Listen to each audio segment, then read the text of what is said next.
نحمده ونستعينه ونستغفره ونؤمن به ونتوكل عليه ونعوذ بالله من شرور أنفسنا ومن سيئات أعمالنا من يهده الله فلا مضل له ومن يضلله فلا هادي له ونشهد أن لا إله إلا الله وحده لا شريك له ونشهد أن سيدنا وحبيبنا وشفيعنا وسندنا ورحمتنا ومولانا محمدا عبده ورسوله. أما بعد فأعوذ بالله من الشيطان الرجيم. بسم الله الرحمن الرحيم. وإذ قتلتم نفسا فادارأتم فيها والله مخرج ما كنتم تكتمون. بنی اسرائیل متعلق میں مخکې درته یو دو جمعو کې بیان کړی او د هغوی یو درې خباستونه دي چې قرآن شریف کې الله تعالی ذکر کړی دی. نن د هغې بیان درته کوم. ما درته ویلي چې بني اسرائیل د یعقوب علیه السلام اولاد دی او الله پکې ډېر پیغمبران رالیږلي دي، خو د ټولو نه د بني اسرائیلو دپاره چې کوم لوی پیغمبرو او د نبی علیه السلام نه پس به د هغه لوی امت جنت ته داخلیږي هغه حضرت موسی علیه السلام دی. نبی کریم صلی اللہ علیہ وسلم فرمائی وی ما تا اللہ دا محشر روز او جنت تا چه کم خلق داخلی دل دارا تا اللہ خون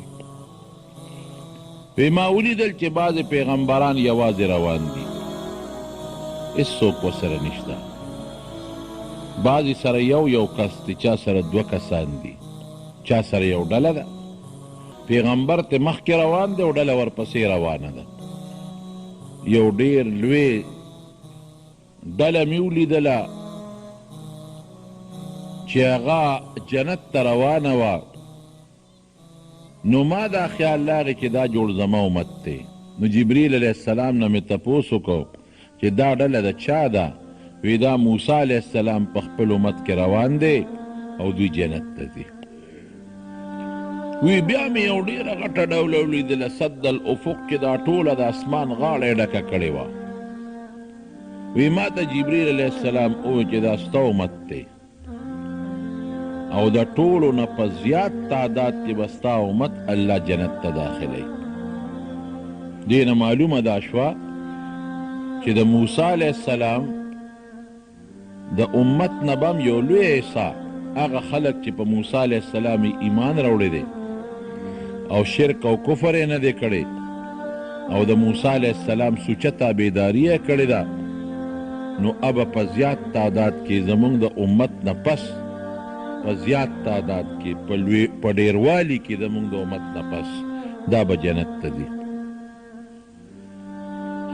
خو ناکردی دي خلکو ډېرې کړي دي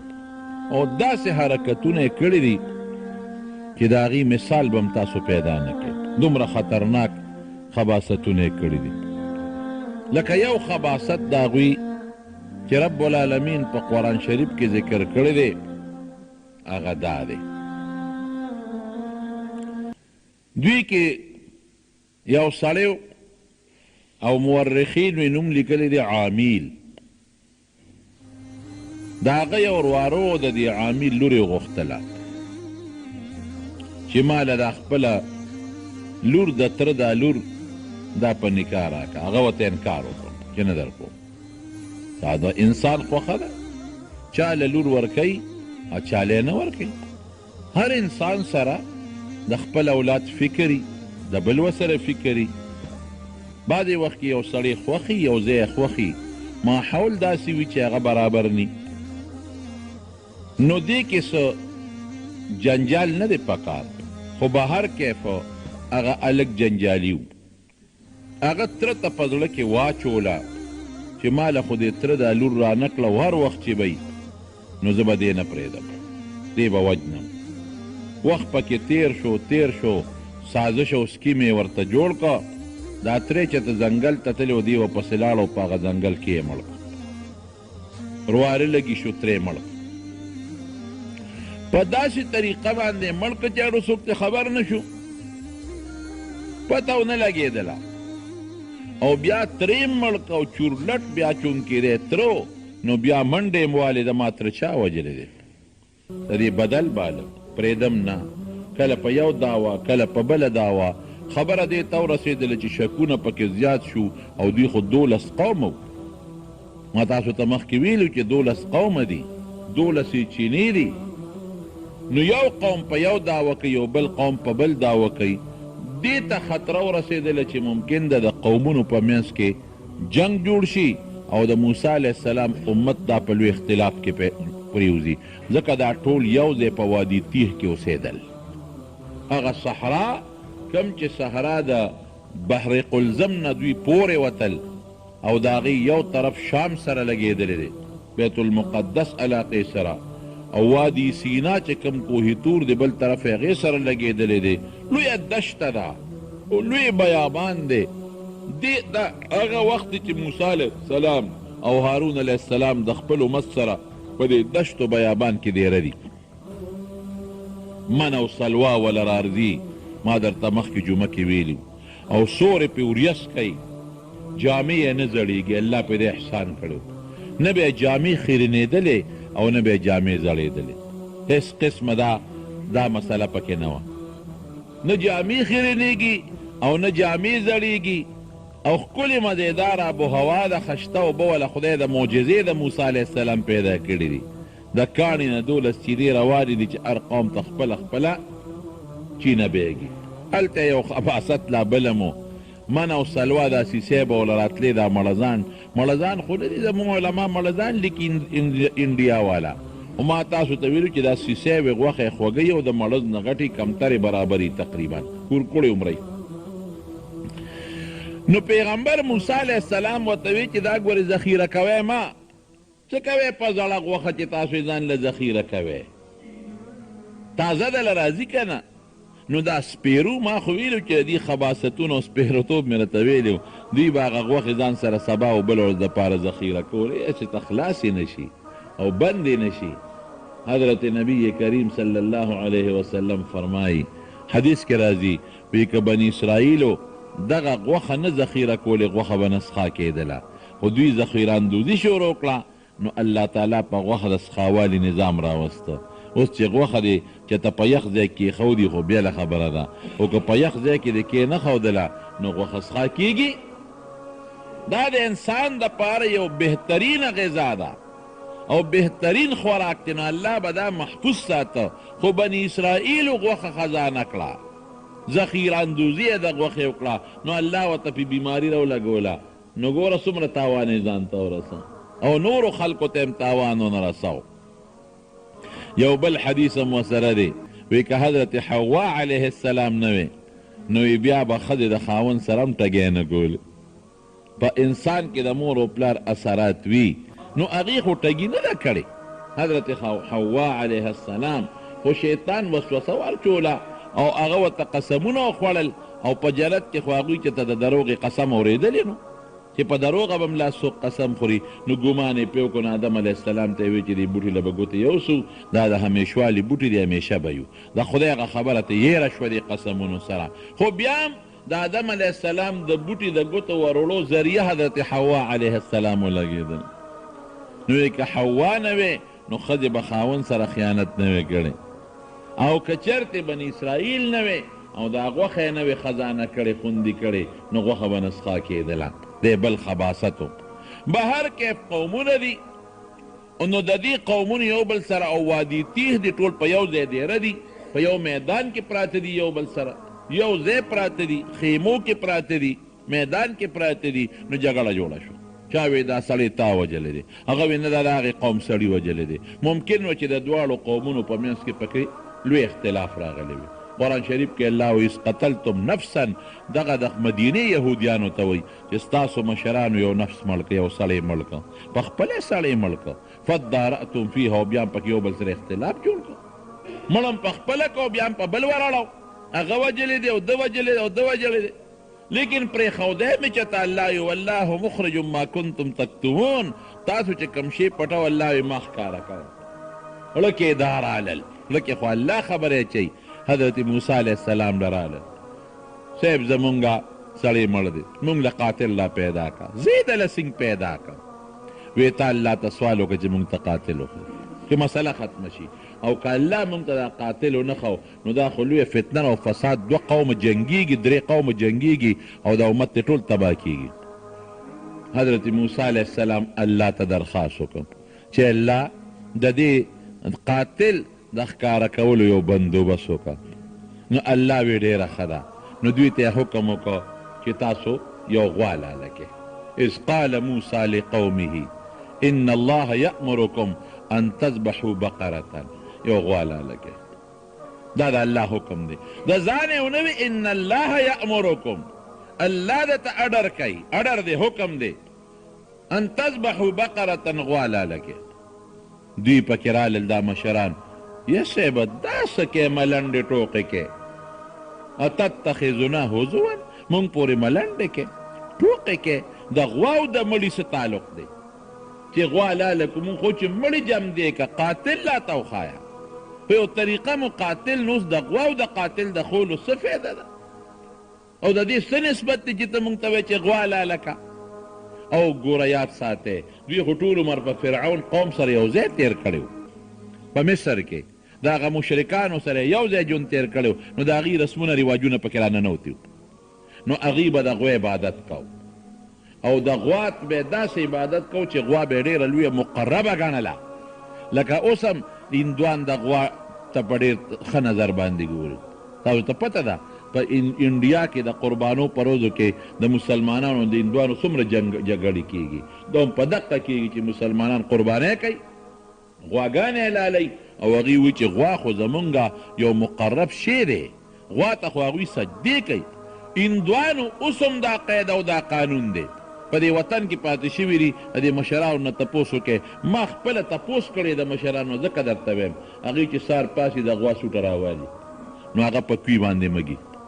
د غوا د سوټې دونه احترام به دلته چې کوم هندوان پاتې شوي دي سوټه به یې واغېسته او هغه به یې د کوي نه تاول او په کوي پورې به هغه د غوا سوټه مږله او په دیوال د پاسه به اوچت ځای کې مږله مجال شته چې د غوا د سوټې نه د هغوی غوښوې جوړ کړي یا سپیا کرې ترې جوړه کړي او یا دې چته خرڅه کړي او یا دې ګنده ځای ته وغورځوي د غوا دونه هغوی احترام کوي د غوا ته د ډېر قدر په نظر ګوري او د الله پکې حکمت دا دی چې د غوا در باندې حلالوم ولې ځکه بني اسرائیلو سره هم ژوند تېر کړی دی هغوی غوا ته د عزت او قدر په نظر خدای ورته وایي غوا ته نو زه تاسو هغوی سره هم ژوند تېر کړی دی هغه رسم در کې په دې رګونو کې پروت دی چې د غوا لاله کې چې دا رسم هم ختم شي کم قوم چې چا سره یو ځای ژوند تېر کړي هغه رسمونه پکې راځي زمونږ د قوم د مشرانو دلته هندوانو اوسېدل د هندوانو هغه رسمونه په مونږ په دې خلکو کې هم راغلي دي هندوانو به څه کول هغه رسمونه یې درته ښیم هندوانو به دا کول ما په خپله اورېدلي د مشرانو نه مې اورېدلي چې مړی به شو او کله به یې لمبه و د تختې حلوا به یې پخوله دا د هندوانو رسم دی اوس زمونږ خلک هم چې مړی شي او لمبه یې د تختې حلوا پخوي چېرته نبي علیه السلام حکم نه دی کړی چې تاسو مړی لمبوی نو دې خوا په تخته چې دې واچوئ حلوا پخه کړئ چېرته صحابه کرامو دا حکم نه دی کړی چې یاره تاسو مړی یو ځای کې لمبیږي حلوا پخه کړئ او نه صحابو دا کار کړی نه تابعینو دا کار کړی دی نه تبه تابعینو کړی نه سلفو صالحینو چا هم دا کار نه دی کړی خیرات کولی شي هر وخت کې کولی شي د خیرات دپاره نه د ځای څه خصوصیت شته او نه د مکان څه خصوصیت شته هر وخت کې خیراتونه کولی شي خو د تختې د حلوا چې به دلته پخوله دا د هغه هندوانو رسم په مونږ کې رادننه شوی دی راننوتی دی په دې خلکو کې یا تختې ته به هغوی شمه او ډیوه بلوله چې کوم ځای به یې مړې لمبولې. اوس هم بعضې خلکو کې دا رسم او رواج شته، د هلکه وي مړی شو او د تختې هغه کوټه کې وي رڼا کې شمه پکې بله کې ډیوه بجلی پکې بلې. هلکه دا ولې وي دا روح دلته راځي. نو چې تیاره ني او رڼا یې وته په دې دومره لویه لاره چې د لویې مقبرې نه راځي نو خیر دی که تیاره ده، خو چې دلته رڼا دا چا ویلی چې روح دلته راځي؟ روح خو نه راځي، دا غلطې خبرې دي. روح یا په سجین کې پروت دی که مردار دی. که مردار دی نو روح په سجین کې پروت دی، او که مردار نه دی نیکبخته دی نو روح په جنت کې پروت دی، روح په علیین کې پروت دی. خدای والی دی چې د دنیا د کړونو نه لاړ علیین ته او جنت ته او بیا تورنګزو ته راځي. پاگل دی. زه یو جنت ته لاړ شم او زه یو خشته باغ ته لاړ شم او زه بیا وایم چې نه زه تورنګزو ته ځم او زه دنیا ته ځم، هغه تورې کوټې ته ځم چې کوم ځای لمبولی شوی یم. خدای والی یم څه. او چې په سجین کې پروت دی او فرشتو نیولی دی او وښکي وله شلی او دا سر وله ټکی، نو هغې یې دې ته پرېږدي چې د لاړ شه د کور لږه د ښځې تماشه به هم وکړي. داسې د خلکو رسمونه رواجونه دي، دا رواجونه دي د خلکو رونو. ګورې دې رواجونو رسمونو له هېڅ اعتبار نشته. نو دا بعضې رواجونه د هندوانو دلته وو، هغه رسمونه د خلکو د هندوانو سره یو ځای ژوند تېرو، نو هغه رسمونه پکې را دننه شوي دي. دقه رنګې بني اسرائیلو کې دا رسم وردننه و چې د غوا به ډېر احترام کو، قدر به کو، ځکه فرعونیانو دا چل کو. نو الله پکې دا حکمت و چې ودرېږه دا غوا لالوم اسم خدای دا مړی جم دی کولی شو. ولې عیسی علیه السلام چې به چف نارې کړی او مړي ته به یې قم باذن الله، نو فورا به مړی جم دی شو. قرآن شریف کې الله تعالی فرمایي یبرئ الابرص والاکمه ویحیی الموتی باذن الله. چوپ پې نارې کړې برګې به هم جوړ شو، چوپ پې نارې کړه لون به هم جوړ شو، لون به هم جوړ شو. موږ څه خبر وګڼې دا بشیر جان به موله بوتلی چې و چوپ پې وکړه. خو خیر هغه زمانه کې دی نو، دې زمانه کې اوس هغه نشته. نو چې چوپ پې وکړه لون به جوړ شو، برګې به جوړ شو، مړي ته به وایي قم باذن الله، د الله په توفیق. نو په بسې نو دا خو الله کولی شوه، خو د غوا علالولو کې حکمت تا دی. یو څو حکمتونه مفسرین نور هم نقل کړي دي. یو پکې دا دی چې پرېږده چې د غوا لاله شي چې دا تعظیم د خلکو د غوا دړه نه وځي. ښه جناب، نو وی تاسو غوا لاله کې، هغې وی ښه اتت مونږ په ټوقې کې د غوا او د مړي څه نسبت او د جمدي کېدو او د قاتل د پیدا کېدو. او غوا خو ډېر معزز شی دی. دا څه کې حضرت موسی علیه السلام ورته غصه شو، ظالمانو زه درته وایم ان الله یأمرکم، دا د خدای حکم دی او تاسو وایئ ټوکې را پورې کې. قال اعوذ بالله ان اکون من الجاهلین. زه د جاهلانو دا ټوکې جاهلان کوي، ټوکې ټقالې مسخرې او ملنډې جاهلان کوي، او زما د جاهلانو د صحبت او مجلس نام امان دی. خدای مې د هغې د مجلس نام ساتي. نو تاسو لا ما ته وایئ ته لو ټوکې او مسخرې کې. زه د خدای نه سوال کوم چې خدای جاهلانو نه مې ساتئ. هر وخت د خدای نه درخواست کوم نو چې د جاهلانو ملګرتیا مې نه ده خوښه، هغې سره مې ناسته نه ده خوښه، نو زه به د جهالت خبرې کوم. چې څوک د جهالت خبرې کوي هغه ته خو جاهل وایي. زه الله نه پناه نیسم، خدای مې دې داسې نه کړي، الله مې دې داسې نه کړي. بس پوه شو ظالمانو دا خو د الله حکم دی او دا دونه معجزې م ولیدلې، بیا هم پکې شک او شبهه کوئ. وی ښه یو چل دی جي ټیک شو غوا به حلاله کوم، خو مونږ ته غوا وښایه.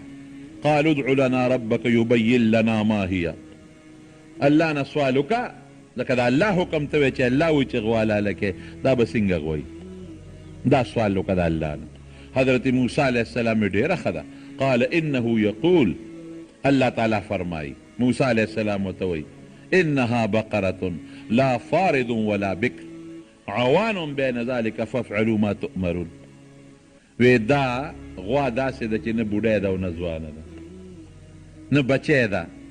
او نه بوډۍ ده، درمیانه غوا ده. بس یو درمیانه غوا راونیسئ حلاله کې. الله حکم کوي حلاله کې چې اوس پته ولګي سړی راجمدی کېږي او که نه راجمدی کېږي. نو دوی خوړه کې دوه غلاګانې وې. یو غلی پړه کې دا و چې خدا غوا حلاله نه شي. غوا له ګوتې کوم ځای ورتلې، په فرعونیانو کې اوسېدلي، او دویم دا چې دا څوک مطالبه د قاتل کی قاتل هم دوی کې دی دا خو به اوس مونږ خپل سړی به ښکاره شي دعوه هم په یو قوم وکړه په بل قوم هم وکړه په مختلفو قومونو دعوې کوو منځ کې چې غلا خو په دوی کې ده نو اوس خو خبره د خولې نه وتې وه ګنې غلا په دوی کې وه او الله هم راټینګول چې اوس پته راته ولګېږي په یو قوم دعوه کوې په بل کوې په اوس هم بعضې خلک داسې وي قتل یو کې او دعوې په نورو خلکو کوي نو تاسو په خلکو دعوې کوئ نو غله کې غلا و چې غلا خو په مونږ کې ده او دویمه دا چې غوا به څنګه حلالو نو بانې یې جوړولې نو بیا وله رالل موسی علیه السلام ته چې ادعو د الله نه سوال وکړه د پروردګار نه ما لونها چې دا غوا رنګ راته وښیي چې رنګ به یې څنګه نو موسی علیه السلام ورته بیا د الله نه حکم کوي قال انه یقول انها بقرة صفراء فاقع لونها تسر الناظرین دا داسې غوا ده چې تکه زیړه ده زو زیړه غوا به ورسره پیدا کړي پته به راته ولګي توره پیدا کېږي سپینه پیدا کېږي برګیم پیدا کېږي خړم پیدا کېږي او دا زیړه به اوس څنګه پیدا کېږي او داسې زیړه نه فاقع لونها شوخه زیړه پیکه زیړه نه شوخه زیړه شوخه چې پوره زیړه یو پیکه زیړه بیخه نه لکه دا بادامي کلر شو مثلا او یو شوخه زیړه به او داسې شوخه زیړه به هم نه چې هغه رنګ خلکو ته بدې ښکاري تسر الناظرین چې سړی ورته ګوري نو سړی به ورته خوشحالي او خو ډېره خشته غوا ده یاره دا چې زما وي یاره ډېره مزېداره غوا ده یاره چې دا خو ما سره وي نو زیړه شوخ رنګ خو شوخ هم هغه بدنما رنګ نه چې د هر چا زړه ته پرېوځي نو دی بیا ګرځېدل نو درېیمه بانه یې جوړه کړه نو بیا رالل یا صاحبه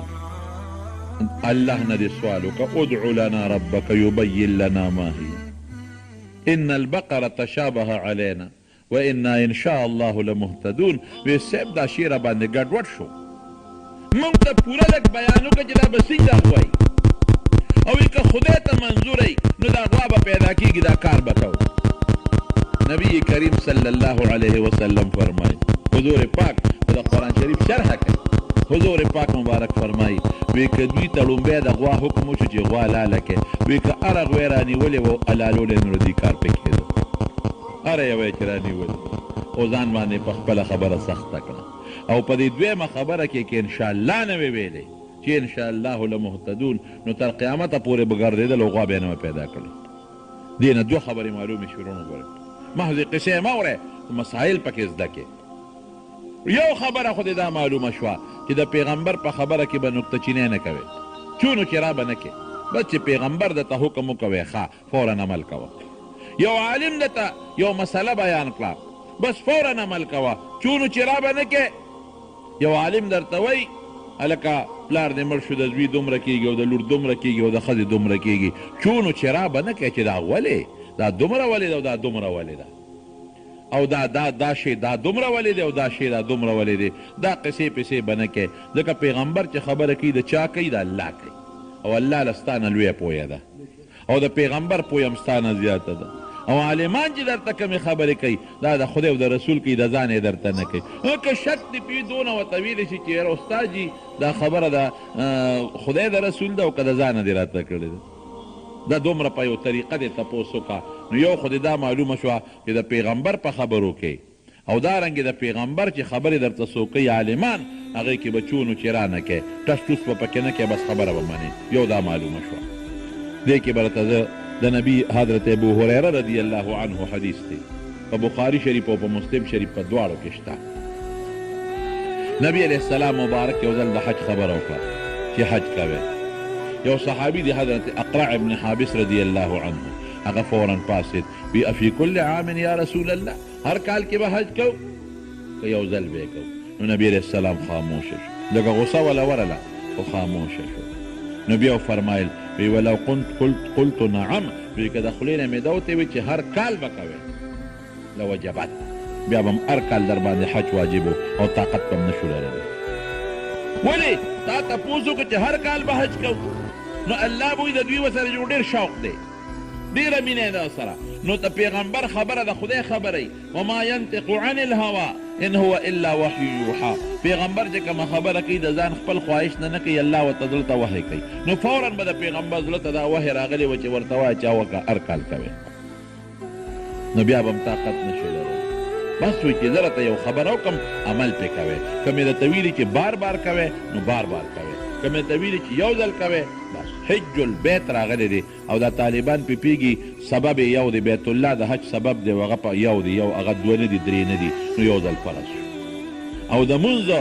هغې کې اقیمو راغی معنا بار بار کوې. او ان الصلاة کانت علی المؤمنین کتابا موقوتا هغې کې وقت راغلی دی او وقتونه د مانځه بار بار راځي، نو بار بار وکړې. خبره خلاصه شوه. نو چې ما درته نه ویلې وي چې نو هر کال به د باندې بیا فرض و، نو وایي چې د کمې خبرې د تپوس ضرورت نی، ولې بار بار تپوسونه کوې؟ یو ځل نبی علیه السلام مبارک ناست و، یو سړي تپوس وکړ، جواب یې ورکړ. داسې تپوسونه شروع شو چې هغه مناسب تپوسونه نی. په عربی کې دې ته اغلوطات وایي. دا منع ده ګورئ. نهى رسول الله صلی الله علیه وسلم عن الاغلوطات. نبی علیہ السلام د داسې تپوسونو نه منع کړی چې ته پې سړی غلطی. د پښتو معنا مې درته وکړه، بل پې غلطی. لکه اوس بس یو سړی به تپوس وکړي هلکه داسې پیغمبر داسې ښځه کمه ده، داسې ښځه کمه ده چې یو مور یې په یو پیغمبر وادي او خور یې په بل پیغمبر وادي او لور یې په بل پیغمبر وادي. دا بس. او دا په خپله په بل پیغمبر وادي. دا په یو پیغمبر ده، خور یې په بل پیغمبر ده، مور یې په بل پیغمبر ده، لور یې په بل پیغمبر ده. دا به څوکي داسې ښځه. نو ما ورته ویې زه د یو تپوس کوم، مې داسې ښځه به څوکي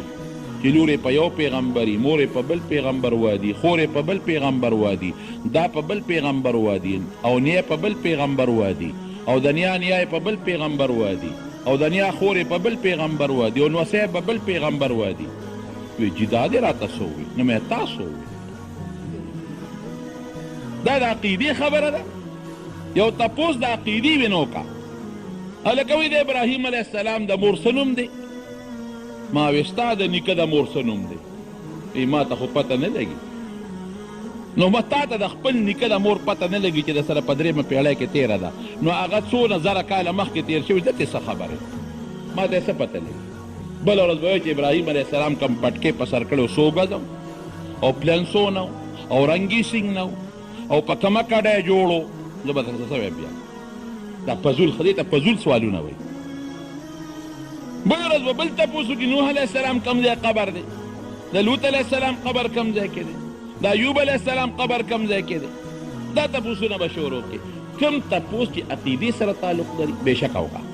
کوم تپوس چې د عمل سره تعلق لري چې ته پې مکلف یې د خدای نه چې دا به کوې، او که دې ونه کړو ګناهګار کېږې، هغې تپوس وکړه. کوم چې د حرام و حلالو سره تعلق لري تپوس یې وکړه. کوم چې د اخلاقیاتو سره تعلق لري تپوس یې وکړه. کوم چې د آداب و سنن و مستحبات و مکروهاتو سره تعلق لري تپوس یې وکړه. ځکه ته په هغې مکلف یې کې به یا د بعضو نه به ځان ساتې. او د دې خبرې څه فایده ده؟ د دې اوس به دلته بیا وی چې یاره جي هغه غوا چې حلاله شوه چې هغه غوښې چا وخوړئ، هغه غوښې چا وخوړئ، سرمن په چا خرڅه شوه، هغه سر یې چا وخوړه او هغه ژبه یې چا وخوړه او مازغه چا وخوړه. نو زه هلته موجود وم چې درته ووایم، زه خو هلته نه وم. دا سوالونه چې دي دې ته اغلوطات وایي. د دې نه نبي کریم صلی الله علیه وسلم منع کړې ده. دا موبایل والا اکثر دا قصې کوي، هغوی پکې خپل مقصد دي، هغوی پې دا میسیجونه یو بل ته لیږي نو او دا هغوی پرې چې دا موبایل زیات استعمالېږي. زمونږ خلک هم دا تپوسونه کوي. قطعا که چا هم دنه داسې قسمه تپوس وکړو جواب به نه ورکوي. وایي دا سروره سوال هم ګناه ده او جواب هم ګناه ده. په زول یو نه تپوس وخت ضایع کوي. د دې په ځای دا تپوس وکړه مانځه کې څو فرض دي، دا تپوس وکړه قومه فرض ده که واجب ده، جلسه فرض ده که واجب ده، جنازه به په کومه طریقه کو. یاره سړی به خوشحاله چې دا تپوس یې وکړه. نو حضور پاک مبارک یو ځل دغسې ووی تپوسونه وکړئ، نو چا پکې تپوسونه داسې شروع کړل چې هغه غیر مناسب وو. نو یو صحابي پکې تپوس وکړه من ابي چې پلار مې څوک دی. هغه صحابي ته به بعضې خلکو لږ غلط نسبت کو. وی من ابي وی ابوک حذیفه، وی ستا پلار چې دی هغه حذیفه دی. نو نبی علیہ السلام مبارک چې رنگ بدلیده او ایشا به نن تپوس کوي مانه تپوس وکړي نو رنګ یې بدلیده. حضرت عمر چې د نبی علیہ السلام مبارک رنګ ته وکتل چې دا خو غصه شو، مونږ خو وی چې ګني خوشحالیږي په تپوسونو، اخو پې غصه شو او رنګ یې بدل شو. نو بخاري کې راځي فبرک عمر علی رکبتیه، په دې کونډو د پاسه کېناست، کونډه لکه التحیات شکل کې کړو کېناستو او فورا رضیت بالله ربا رضینا بالله ربا وبالاسلام دینا وبمحمد صلی الله علیه وسلم نبیا ورسولا. الله ګورې مونږ ټول په دې راضي یو چې الله م رب دی، ټول په دې راضي یو چې نبی علیہ السلام مبارک زمونږ پیغمبر دی، او ټول په دې راضي یو چې اسلام زمونږ دین دی. او نعوذ بالله من غضب الله وغضب رسوله، د خدای او د رسول د غصې نه امان غواړو چې دی یو ځل نه بار بار دا خبرې کوي. نو د حضور پاک غصه سړه شوه. ګوره دا تپوسونه بې ځایه څه لکه وی چې څوک مې پلار دی، خو چې مثلا حدیث کې راځي الولد للفراش وللعاهر الحجر، چې څوک د چا مور د چا په نکاح کې د پلار یو مغه دی، نور ډنډې مه لټوه. تاسو ته وایم دې کې به بیا نورې ډنډې نه لټوئ، تپوسونه به زیاتي پکې نه کوئ. تاسو ته وایم نو بنیادی خبره ده چې داسې تپوسونه به نه کوئ. یا ایها الذین آمنوا لا تسألوا عن اشیاء ان تبد لکم تسؤکم. داسې تپوسونه به د پیغمبر نه کوئ چې درته جواب درکړي او بیا پې خپې، داسې جواب درکړي چې دا مرکڼ دې مات شي بیا به څه کوئ. نو علما وایي دا یوازې پیغمبر سره تعلق نه لري، علماو سره هم لري تعلق، چې د پیغمبر په مسلک هم درته ناست دی، هغه نه به هم داسې تپوس نه کوې چې که داسې جواب درکړي چې بیا پې ته خپې. نو خلاصه دا ده چې اغلوطات داسې تپوسونه چې عقیدې، عمل، سنت، آداب و مستحب و مکروه سره تعلق نی، چې تا باندې کم شی لازم دی یا پتا دا لازم دی چې ځان ته ساته، او هغې نه بغیر زیاتي تپوسونه به نه کوې. دا منه دي منه، نه په میسجونو کې چا دا تپوسونه کوه، او که چا میسج راولېږه ختموه. د دې دا بې ضرورت او فضول خبرې دي. نو دین فضول سوالونه شروع کړل بني اسرائیلو. نو دینه څه معلومه شوه؟ یو به د پیغمبر نه فضول سوالونه نه کوي، یو خدا معلومه شو. نو حضور پاک وایي که هر هغه وی رانیولې وی لال کړی وي دوی کار پې کېده، خو ځان ته یې په خپله خبره ګرانه کړه. دویمه ته څه معلومه شوه؟ انشاءالله ووي. که انشاءالله نو وویلې دا دوه به دې نه به پیدا کړي، نو هر کار چې ته کوې ورسره انشاءالله وایه. نبی کریم صلی الله علیه وسلم نه یو ځل چا د مسلې ته او درته جواب درکوم، هغه ته خو یې سبا یاد کړه، وایي 15 ورځې لیټ شوه، خلک هم پریشان، زه هم پریشان. 15 دن پس دا آیت راغی ولا تقولن لشیء انی فاعل ذلک غدا الا ان یشاء الله. وی هر کار چې کې انشاءالله ورسره وایه، دا کار به سبا درته کوم که د خدای منظوري، ځکه دا کارونه خو الله درته کوي، زړه کې خبرې خو درته الله راچوي. نو انشاءالله به وایه، انشاءالله دې ونه وي دا وحی مې درته ځکه لیټ کړله. نو دویم کې دا چې کم کارم کې به انشاءالله، هلکه سبا به زما دا کار کې حجي بلکل به کوم، څه پته لګي مړ شي، خپې دې شلی شي، کار ونه شي، به انشاءالله کوم به. انشاءالله څه که الله ته خوښه شي، الله ته منظور شي، نو انشاءالله ورسره وایه. نو دویم ټکي پکې دا ادب شو. نو ورته څه وایي؟ وی ښه داسې غوا خو مونږ صاحب راته وښایه انشاءالله کوې. نو قال انه یقول انها بقرة، دا داسې غوا ده لا ذلول تثير الحرث لا ذلول تثير الارض ولا تسقي الحرث مسلمة لا شية فيها. داسې غوا ده چې دا نه جوتی ده، جوتیم نه ده چې ارټ پې ګرځي او یا پې څوک یوې کوي، او بار چې دی بارم پې نه وړي، بارم پې نه دی وړ شوی. او لا شیته فیها، لا شیته دوه معنی دي، داغ هم پې نشته، تکه زیړه ده، او لا شیته عیب هم پکې نشته، بیمار هم نه ده، پوره روغه ده، ټک ټوک نه کوي، ټوخېږي نه، طبق مبق به نه والې، ټوخېږي به هم نه. اوهو شی اوس به درته پته ولګي چې دا غوا اوس ته را پیدا کړې. داسې غوا چې نه ځوانه ده نه بوډۍ ده، تکه زیړه ده، مزېداره خشته زیړه شوخه. او دا درېیم شرط د هغې نه سخت شو، خطرناک شو، کم وخته خو یو غوا راونیسې که نه. دا درېیمه پکې د هغې نه سخت شو چې دا به نه پټې ارټ تاوئ، او نه به تسقي الحرث، او نه به ځمکه شلی، نه به پې کار شوي، جوتي به نه کار به پې نه شوی دی، او لا شیته فیها، داغ به پکې نه ظاهر وي او نه باطن وي. نو هره غوا چې زیړه به هم پیدا کړي، خو پخپه خو به یې چېرته یو تور داغ وي که نه، یو سپین خو به پکې وي، شونډه کې خو به یې داغ وي که نه، غوږ کې خو به یې داغ نه، پوټې به هم پکې وي. هغې څه وایي قالوا الآن جئت بالحق. او دې نه په درېیمه خبره کولی نه شي، که درېیمه خبره کوي ورته به وایي چې ښه دومره انچ اوچتی او دومره پټه پلنی بیا به ورسره څه کوي بیا خو یې بلکل نشي پیدا کولی او دومره پلنی او غوږونه یې دومره اوږدي او شونډه یې دومره اوږدی قصه ورته ګرانېده بس پوه شو صیبه بس رښتیا خبره دې وکړه رښتیا دا نه چې ګنې دوی ته د غیب علم و یا دوی ته څه دغه و نه جي بس چې زمونږ کوم مقصد و هغې سره دې برابر خبره وکړه حق د واقعي سره مطابقت زمونږ چې کوم مقصد و چې غوا راته معلومه شي نو بس تا راته ټول اوصاف ذکر کړل او انشاءالله چې پیدا کوي ګرځېدل په غوا پس دا غوا به اوس کوم ځای پیدا کوي نو په یو سړی و په دا بني اسرائیلو کې ډېر زیات نیک سړی هغه چې کله مړ کېده نو یو ماشوم بچی ترې پاتې شي او یو غوی به بچی غوندې سخی و غریبانه نو ده دا غوا به ورته د غوا دا بچی دا سخی را پوټېنی او ځنګل کې پرېښودله او چې ځنګل کې کله پرېښودله نو اعلان یې وکړه وی یا الله دا بچی ما تا ته وسپارله زما یو بچی دی او چې کله هغه زلمی شي ابه دلته راځي الله دا به وله ورکوي دا په تا سپارلی امانت زه دې بره دې پورته علاقو ته یو ځل تللی نو هلته کې ما ته چا وویل لکه دا ځنګلې غرونه او یو دی دا هر چا خپل خپل غرونه یو خپل خپل ځنګل دی نو ما ته یقین وکړه یو سړي وي موږ بعضې څاروي په دې کې پرېښي چې دا اوچ څاروي یا بچي نه راکوزو بس هغه دې کې سري په خپله پکې لویږي وی داسې څاروي هم پکې شته چې هغه هلته بچی غټه شوي هم ده او لنګه شوي هم ده او بچي هم شوي دي په دې ځنګلونو کې چې کله مو ضرورت شي ورپسې لاړ شو بیا راکوز کړو نو ځنګل کې دا بچی پرېښوده او پاللی وسپارله نو چې مړ کېده نو ښځې ته وایي چې دا بچی د کله بالغ شو نو دغه ځنګل ته به یې ولېږي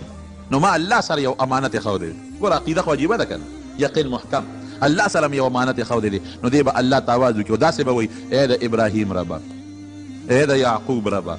ای د ابراهیم ربه ای د اسحاق علیه السلام ربه او ای د یعقوب علیه السلام ربه زما پلار تا سره یو بچی د غوا امانت یې ښودی نو ما لې راکړه الله به یې ورکړي نو هغه هلک لاړ نو مقصې اواز چې بالغ شو اواز یې وکړو نو غوا وله راله نږدې وله راله او د پړي نه د مرۍ نه ونیوله او کور ته یې را روانه د دې مثال هم در کوم نبی کریم صلی الله علیه وسلم فرمایي هم د بني اسرائیلو یو قصه ذکر کوي بخاري کې شته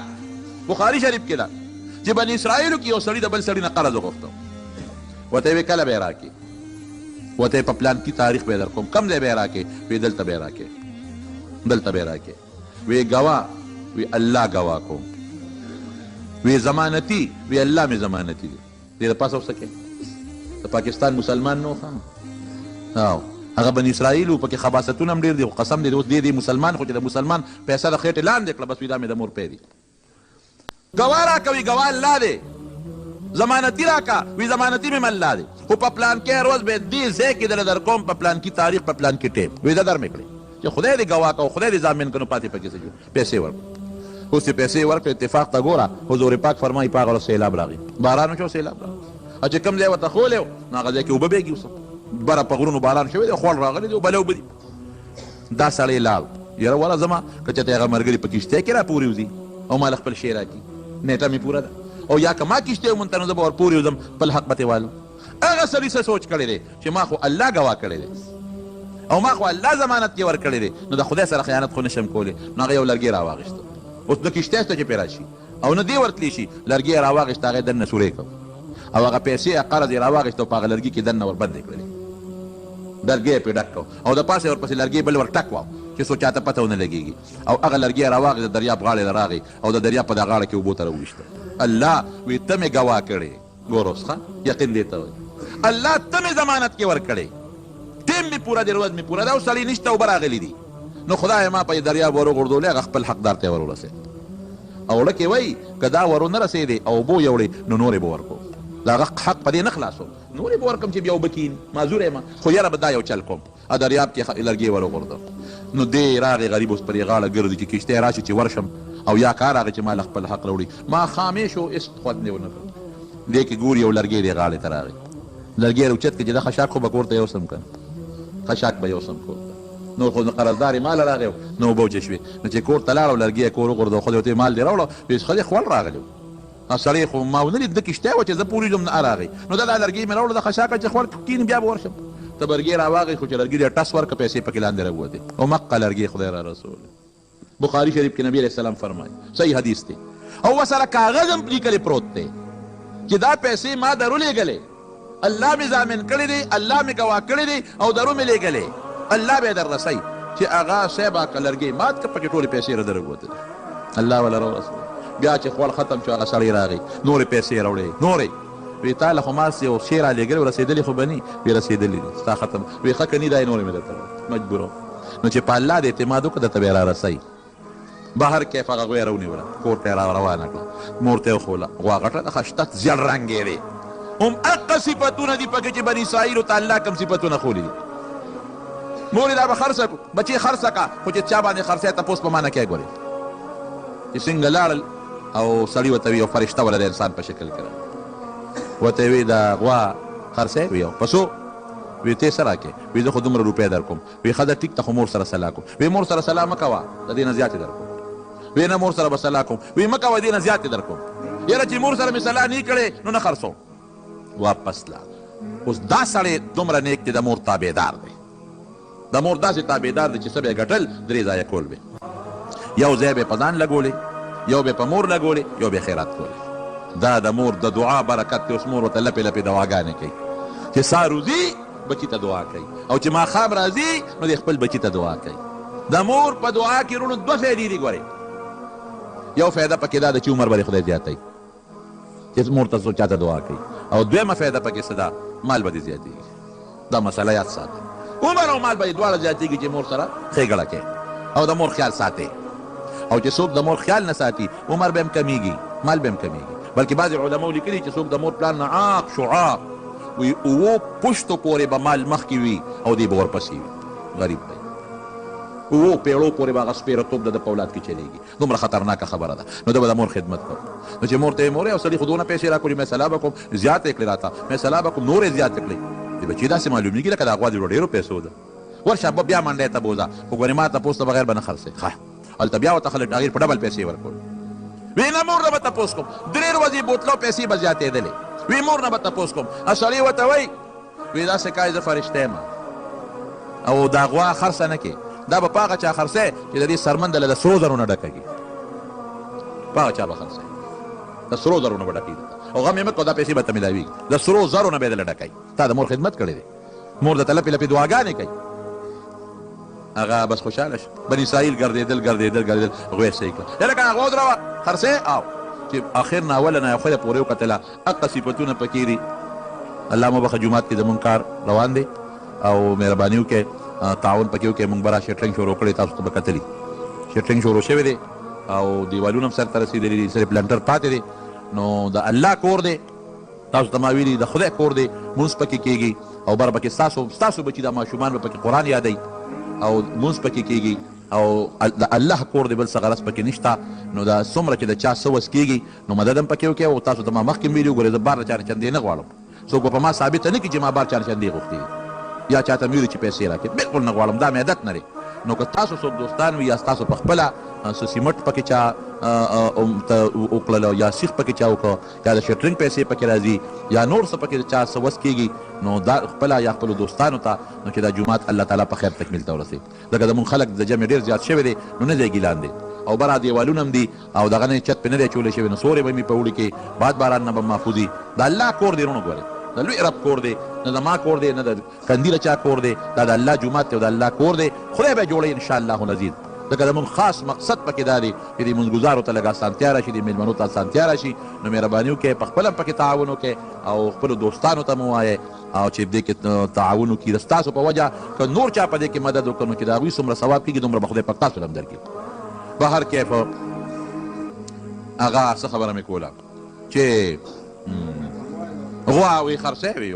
پسو خرڅی وی دا خو زه او موسی علیه السلام ته یې وخورئ بد دا ټیک ده وی دا خو زه خرڅوم خو دا سرمن به راله سرو زرو ډکوې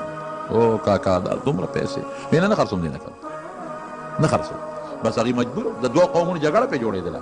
خپل منځ کې وله پیسې را تن کړې او هغه غوی ته په بیه واغېسته سرمن یې دله د پیسو ډکه کړه ولې دا د مور د خدمت اثر دی وروڼو ګورئ نن سبا زمونږ خلک مور ته په سپک نظر ګوري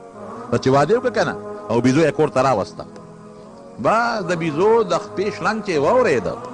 بیا په مور څه کوي بیا وایي مور الا او خور بلا او ښځه نعمت د خدای تعالی مور الا او خور بلا وي ښځه نعمت د خدای تعالی بیا ستا ښځه نشته ځکه یې قدر کې که تعالی هم چې ته بیزوټی راله که نه خدای شته که دی ورته بیا نظر دې ورته وکړو اوسګارې ځکه په دې تمه یې کوې چې ته څه بیزوټی راله وګوري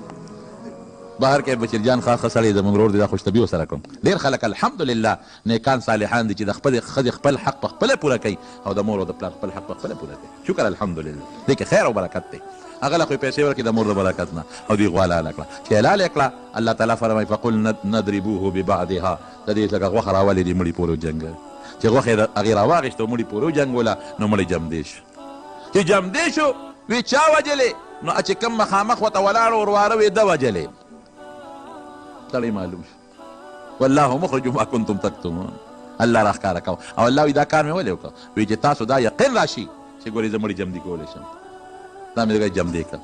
یو پکې دا حکمت چې مړي جمدي کول د غوا هغه تقدس هم ډله نه ختم شو او قاتل هم پیدا شو او دوی له سزا هم ورکړی شو چې پیغمبر پورې ملنډې کوي او بار بار تپوسونه کوي پرې چې پیسې دنه زیاتې لاړې شي او هلته هغه سړي د مور خدمت کوو نو هغه ته د هغې بدل هم میلاو شو او بل چې په الله دې کم شي وسپاره نو الله به یې درکوي دا ډېرې خبرې د دې نه معلومې شي دا د بني اسرائیلو یو خباست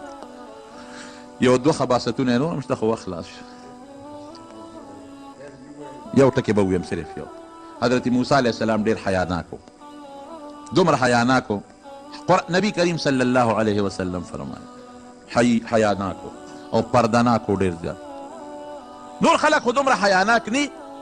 او هر پیغمبر کې حیا ده او حدیث کې راځي الحیاء نصف الایمان حیا د ایمان نیمه ده ګورې او بې حیا سړی د خدای دشمن دی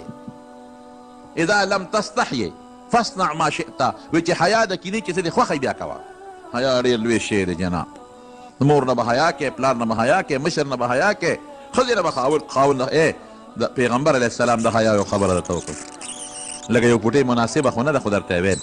حضرت عایشه صدیقه رضی الله تعالی عنها فرمایي وی حضور پاک کې څومره حیا وه وی دومره حیا پکې وه چې یو پیغله جینۍ چې واده شوي ني د هغې نه پکې زیاته حیا وه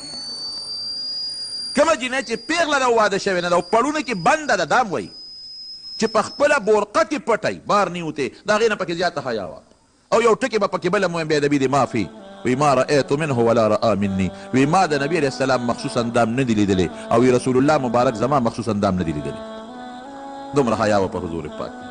نو پیغمبر کې خو حیا وي ډېره زیاته نو موسی علیه السلام چې به لمبل چې ته پټ ځای کې به لمبل او چې هلته مې پټ هم لمبل نو ځان نه به یې څادر ته وکړو چې ما څوک ونه ویني نو دې خبیثانو ته ګوره دې په الزام ولګو وی دا د په اندامونو کې بیماري ده وي ځکه پټ لامبي یې پیغمبر باندې د الزام لګو شرمېدل حیا پکې نشته خدای نه هم نه یارېدل په پیغمبر الزام لګول اوس دا په علماو په نیکانو خلک الزامونه نه لګوي دغه مثال دی قسم دی که دې زمانه کې پیغمبران مې دې خلکو په هغې الزامونه لګولي دا ګوره ته د حقیقت دی چل نکتې پکې نه بس څلور ګوتې ځان ته رامراته وکړي هغې ته نه ګوري یو بل ته نیسي بهر کیف څه وایي وی دا د ده په مخصوص اندام کې بیماري ده وی دا ځکه موږ سره یو ځای نه لامبي دي خو بربر یو بل سره یو ځای لامبل او موږ نه ځکه پردې کوي یا خدای پاک هلکه دا خو دا چل دی دکې دا عیب دی او دا څنګه چل دی سره دی چې څونه معجزې ولیدلې او څومره څیزونه یې په دې خپلو سترګو لیدل ما راته د هغې بیان ټول کړی نو الله ویې ورېږه دا عیب ولښکاره کړم نو یو ځل یې لمبل نو جامې یې په یو کاڼي کېښودلې نو چې کله د لمبلو دا بخاري شریف کې حدیث راځي نو چې له هغې نه فارغ شو او کله یې جامې اغوستلې نو کاڼې تاویږي منډې وایي او جامې پې د پاسه دي منډې وایي کاڼې تاویږي جامې پې د پاسه پرتې دي او منډې وایي او دې ورپسې اوس په غوسه کې را روان دي کونټۍ ورسره د صوبي یا حجر صوبي یا حجر صوبي یا حجر جامې راکړه کاڼیه ودرېږه جامې دې رانه یوړې کاڼې نیغ لاړه او د بني اسرائیلو په یو ډله کې ودرېده چې هغې ورته وکتل خو دا خو اندامونو نه ده چې دننه باطن ډېر پاک دی ډېر صفا دی هېڅ غلطي نشته او هغه فورا موسی علیه السلام جامې راواخې دننه یې تو کړې او په کاڼي باندې په کونټۍ غزارونه شروع کړل نبی کریم صلی الله علیه وسلم فرمایي وی والله وی قسم په الله چې ان بالحجر لندبا من ضرب موسی د موسی علیه السلام د وهلو نه په کاڼي کې اثرات پیدا شو کرخې په کاڼي کې پیدا شي حالانکه په کونټۍ په کرخې کې کاڼه نه پیدا کېږي خو کونټۍ وه د الله له طرف نه میلاو شوې ده او د موسی علیه السلام معجزه شو اثرات پکې په هغه کې پیدا شو نو دا الزام هم په پیغمبر او هارون علیه السلام په ځنګل کې مړ وفات شوی وی دا موسی علیه السلام وجلی دی دا الزام هم پې لګول نو دا الزامات به پې لګول او رب العالمین به د هغې صفایه راوستلې د ناکردی دي د یهودیانو او د بني اسرائیلو دغه رنګې زموږ نبي کریم صلی الله علیه وسلم ته څومره تکلیفات رسولي دي نو یو خبره د ناکردو بل هم ده و ختم دی به انشاءالله کوشش وکړم چې آینده جمعه کې درته بیان دعا وکړئ الله ته زموږ نه راضي شي خدای موږ د پیغمبر او د خدای د خلاف نه وساتئ الله د دین د دشمنو نه مو ساتئ الله زمونږ که څوک مریضان دي روغ صحتونه نصیب کړي، که څوک مردگان دي زمونږ دلته کې 13 جمعه خو زه نه وم څه عذر او زمونږ دا محمد حسین حاجي صاحب ټبر وفات شو، هغې ته دعا کوي چې رب العالمین مغفرت نصیب کړي او الله تعالی د آخرت لوی سفر د خوشحالو کړي او بیماری تیره کړې د غریبې الله یې د هغې اجر په قبر کې نصیب کړي. نور څومره مردگان وفات الله دې ټولو مغفرت نصیب کړي او واقع کې طالبانو ډېر خدمت کړی او ډېر ښه بنیاد مو خدای دې وبخي. څومره مریضان دې الله ټول له شفا ورکړي، قرضداران د قرضونو نه خلاص کړي، چې چاته پریشانۍ د جمعې مبارکه ورځ د خدای پریشانۍ ته لرې کړي او په خوشحالو باندې بدلې کړي او د جومات د چت هم دعا کوي الله ته په خیر تکمیل ته ورسوي. کوم مسلمانان چې پکې د مال او د بدن مدد کوي او تعاون کوي الله هغوی له د هغې اجرونه ورکوي، برکتونه ورکوي او زموږ دا جومات الله په مانځه باندې او په دین باندې او د قرآن شریف په درسونو باندې آباد کړي. اخر وخت کې په خپله دا کلمه نصیب کړي چې لا اله الا الله.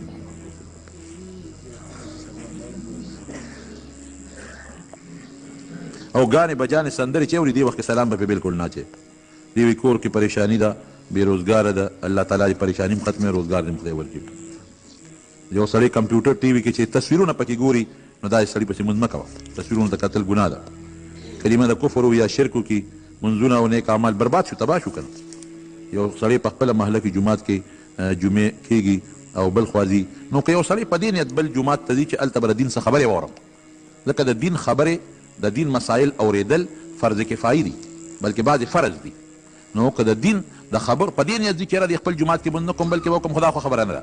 خو که په دې نیت یو سړی د خپل جومات نه بل جومات ته ځي چې هغې کې درس دی د دین خبرې به واورم او لږ ماته به فایده ورسي، نو دا خو ډېر لوی اجر لري او ډېر لوی ثواب لري. ګرانو محترم اوریدونکو، د شیخ الحدیث مولانا محمد ادریس صاحب دا 526 نمبر کیسټ ډک شو. په دې کې تاسو بیان واورېد د بني اسرائیلو خصلتونه. دا به تاسو ته پېښور ښار کې بیرون کچرې ګیټ اشرف روډ سره فقیر خان ناصر خان کیسټ هاوس کې د ناصر خان او حیدر خان سره ملاویږي. د دې نه علاوه د شیخ الحدیث مولانا محمد ادریس صاحب د هرې جمعې تقریر به هم تاسو ته د دې دوکان نه ترلاسه کېدی شي. ټلیفون نمبر دی 255 29 12.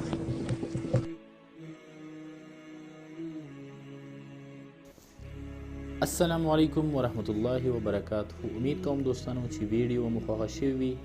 نو دې دپاره تاسو دا ویډیو لایک کړئ، د خپلو ملګرو سره شیر کړئ او د چینل د سره خامخا سبسکرایب کړئ او د بیل آیکن د سره هم پرس کړئ. جزاک